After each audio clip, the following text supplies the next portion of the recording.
श्री परमात्मने नमः। श्री रामचरितमानस बालकांड आगे। जैसे बालक जब तोतले वचन बोलता है तो उसके माता पिता उन्हें प्रसन्न मन से सुनते हैं, किंतु क्रूर, कुटिल और बुरे विचार वाले लोग जो दूसरों के दोषों को ही भूषण रूप से धारण किए रहते हैं, अर्थात जिन्हें पराये दोष ही प्यारे लगते हैं, हंसेंगे। रसीली हो या अत्यंत फीकी, अपनी कविता किसे अच्छी नहीं लगती, किंतु जो दूसरे की रचना को सुनकर हर्षित होते हैं, ऐसे उत्तम पुरुष जगत में बहुत नहीं हैं। हे भाई, जगत में तालाबों और नदियों के समान मनुष्य ही अधिक हैं, जो जल पाकर अपनी ही बाढ़ से बढ़ते हैं, अर्थात अपनी ही उन्नति से प्रसन्न होते हैं। समुद्र सा तो कोई विरला ही सज्जन होता है, जो चंद्रमा को पूर्ण देखकर दूसरों का उत्कर्ष देखकर उमड़ पड़ता है। मेरा भाग्य छोटा है और इच्छा बहुत बड़ी है, परंतु मुझे एक विश्वास है कि इसे सुनकर सज्जन सभी सुख पावेंगे और दुष्ट हंसी उड़ावेंगे, किंतु दुष्टों के हंसने से मेरा हित ही होगा। मधुर कंठ वाली कोयल को कौवे तो कठोर ही कहा करते हैं, जैसे बगुले हंस को और मेढक पपीहे को हंसते हैं, वैसे ही मलिन मन वाले दुष्ट निर्मल वाणी को हंसते हैं। जो ना तो कविता के रसिक हैं और ना जिनका श्री रामचंद्र जी के चरणों में प्रेम है, उनके लिए भी यह कविता सुखद हास्य रस का काम देगी। प्रथम तो यह भाषा की रचना है, दूसरे मेरी बुद्धि भोली है, इससे यह हंसने के योग्य ही हैं। हंसने में उन्हें कोई दोष नहीं। जिन्हें ना तो प्रभु के चरणों में प्रेम है और न अच्छी समझ ही है, उनको यह कथा सुनने में फीकी लगेगी। जिनकी श्री हरि भगवान विष्णु और श्री हर भगवान शिव के चरणों में प्रीति है और जिनकी बुद्धि कुतर्क करने वाली नहीं है, जो श्री हरि हर में भेद की या ऊंच नीच की कल्पना नहीं करते, उन्हें श्री रघुनाथ जी की यह कथा मीठी लगेगी। सज्जनगण इस कथा को अपने जीव में श्री राम जी की भक्ति से भूषित जानकर सुंदर वाणी से सराहना करते हुए सुनेंगे। मैं ना तो कवि हूँ, ना वाक्य रचना में ही कुशल हूँ, मैं तो सब कलाओं तथा सब विद्याओं से रहित हूँ। नाना प्रकार के अक्षर, अर्थ और अलंकार, अनेक प्रकार की छंद रचना, भावों और रसों के अपार भेद और कविता के भांति भांति के गुण दोष होते हैं। इनमें से काव्य संबंधित एक भी बात का ज्ञान मुझ में नहीं है।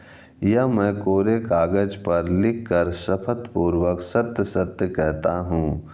मेरी रचना सब गुणों से रहित है, इसमें बस जगत प्रसिद्ध एक गुण है। उसे विचार कर अच्छी बुद्धि वाले पुरुष, जिनके निर्मल ज्ञान है, इसको सुनेंगे। इसमें श्री रघुनाथ जी का उदार नाम है, जो अत्यंत पवित्र है, वेद पुराणों का सार है, कल्याण का भवन है और अमंगलों को हरने वाला है, जिसे पार्वती जी सहित भगवान शिव जी सदा जपा करते हैं। जो अच्छे कवि के द्वारा रची हुई बड़ी अनूठी कविता है, वह भी राम नाम के बिना शोभा नहीं पाती। जैसे चंद्रमा के समान मुख वाली सुंदर स्त्री सब प्रकार से सुसज्जित होने पर भी वस्त्र के बिना शोभा नहीं देती, इसके विपरीत कुकवि की रची हुई सब गुणों से रहित कविता को भी राम के नाम एवं यश से अंकित जानकर बुद्धिमान लोग आदर पूर्वक कहते और सुनते हैं, क्योंकि संत जन भंवरे की भांति गुण ही को ग्रहण करने वाले होते हैं। यद्यपि मेरी इस रचना में कविता का एक भी रस नहीं है, तथापि इसमें श्री रामचंद्र जी का प्रताप प्रकट है। मेरे मन में यही एक भरोसा है, भले संग से भला किससे बड़प्पन नहीं पाया। धुआं भी अगर के संग से सुगंधित होकर अपने स्वाभाविक कड़ुएपन को छोड़ देता है। मेरी कविता अवश्य भद्दी है, परंतु इसमें जगत का कल्याण करने वाली राम कथा रूपी उत्तम वस्तु का वर्णन किया गया है। इससे यह भी अच्छी ही समझी जाएगी।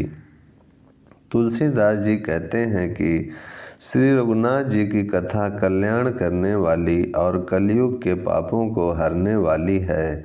मेरी इस भद्दी कविता रूपी नदी की चाल पवित्र जल वाली नदी गंगा जी की चाल की भांति टेढ़ी है।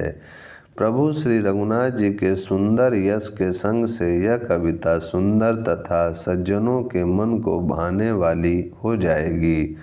शमशान की अपवित्र राग भी श्री महादेव जी के अंग के संग से सुहावनी लगती है और स्मरण करते ही पवित्र करने वाली होती है।